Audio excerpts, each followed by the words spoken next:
Okay. Ha? Ano yan? Oh!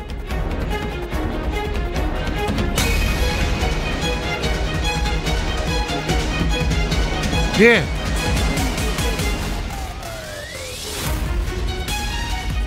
Oh. Tuwalya nga, oh, bimpo. Hindi nakita yan ang mga nagluto doon sa Jollibee.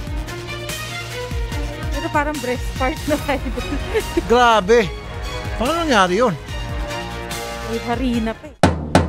Wala man ka muna looy, pati si Jollibee, inyugin patulpo tungod sang trapo.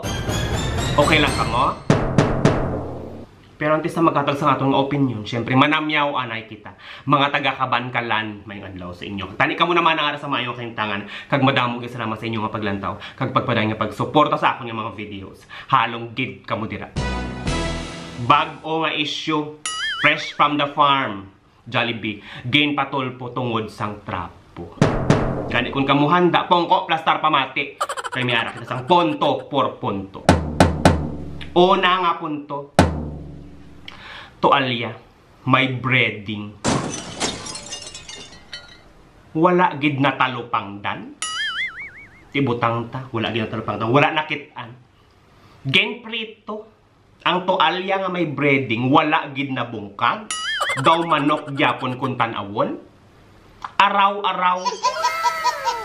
Ganing mahambal kong gidlang, sabotahe. Gain sabotahe ang Jollibee. Gani, okay lang ka mo? Ikaduha nga punto, wala man nakaon. Wala sang may nagkalapongil nga ngipon sang pagkaon sang tualya. Wala sang may ginlupot kay nakakaon sang tualya. Hindi gid pwede maistoryahan.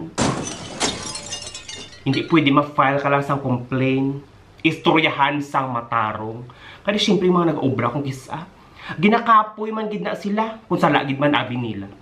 Wala gid sang konsiderasyon man lamang nga kinahanglan ipalabot mo pa kung say sino nga Poncio Pilato gid ya.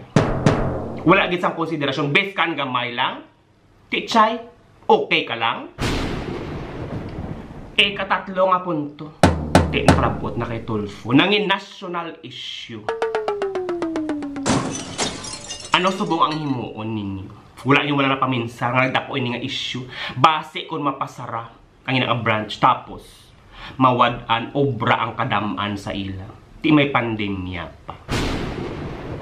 Hindi ba tani? Ireklamo anay sa manager. Istoryahan.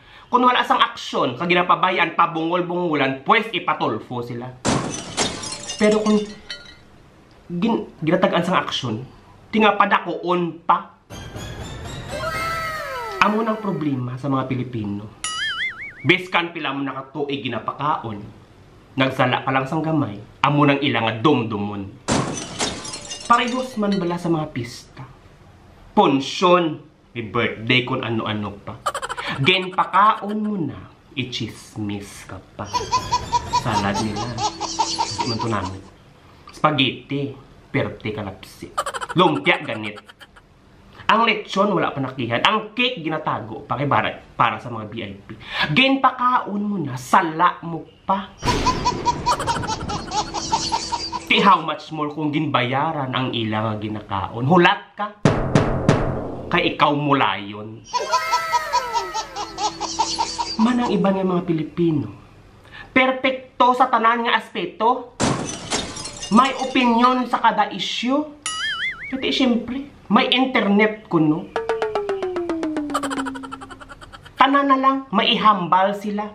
Kagang nanamian nila ang kalainan sang iban nga tao. Dra sila magbanat kung may nahimo ka nga kalainan. Atong ginhimo nga maayo, erase na to. Kay isa mo lang kasala, amo nang bantayan sang kadaman. Munang mga Pilipino, perpekto. Pero ang ako na ginapaminsar, sa tanan nga aspeto, perpekto. Pero kung sa politiko, magpili isang politiko, wala sila ihibalo. Hindi kabalo. Kagang iban, daw mga gago. Okay lang ka mo?